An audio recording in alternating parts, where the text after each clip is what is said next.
played a real-life character in Hidden Figures. Is it more scary playing somebody that you've met? Yes, it's scary when they're still alive, you know, and their family is still alive. Yeah, it's very scary. It's a big pressure because, you know, you want to get it right. And that's all I cared about. You know, everybody's like, the Oscars, this and that. I'm like, hold on. Can we just make sure Catherine is happy? You know, this is her story. We're riding on her shoulders right now. And I owe her the truth in all of me. You're a computer at NASA. They let women handle that sort of...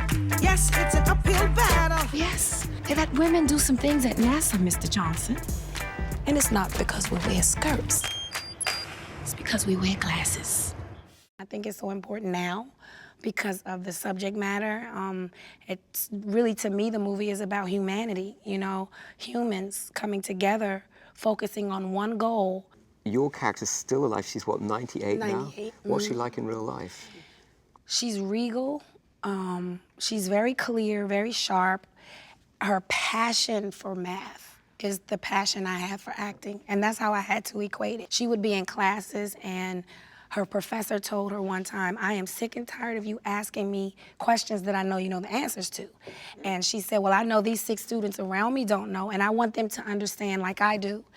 And so that's how she would teach. She became a professor, and instead of teaching you numbers and learn this and cram that, she taught her students how to fall in love with numbers like she loved them. And I thought, wow, what if I had a teacher like that? You know, I may have not failed miserably in math. Maybe I would have loved math. You know, maybe Did you have a teacher like that for anything else? Acting. Oh, wow. You know, acting, because I guess because I was just it was in me to do it. You know, I could say that all day long about a math teacher. I still would have found acting. That's just, it's in me. It's in me. I would have still been bad at math, so Yeah. I get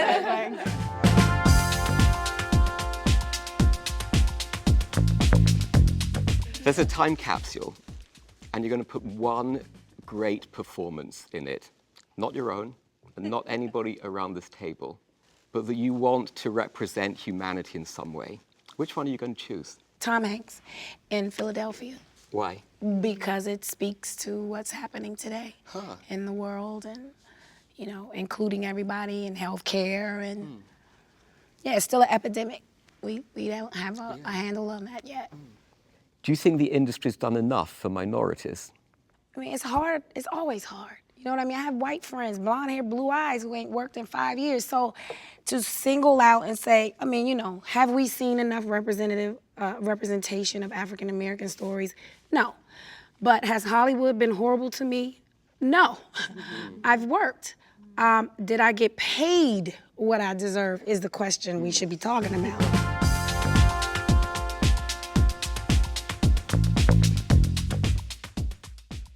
I'm spiritual when it comes to acting. I really believe it's a spiritual thing we do.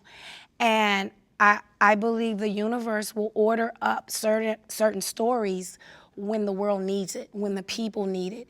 And it's just amazing. This story may not have been a hit 10 years ago because people were everywhere else, or maybe that wasn't the thing.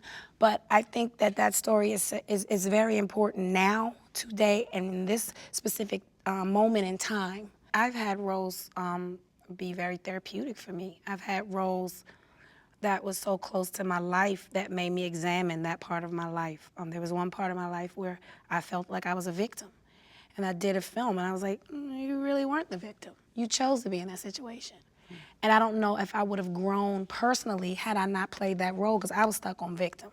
Sometimes it is hard to shake a character because you're allowing this person to use your body as a vessel to breathe their truth.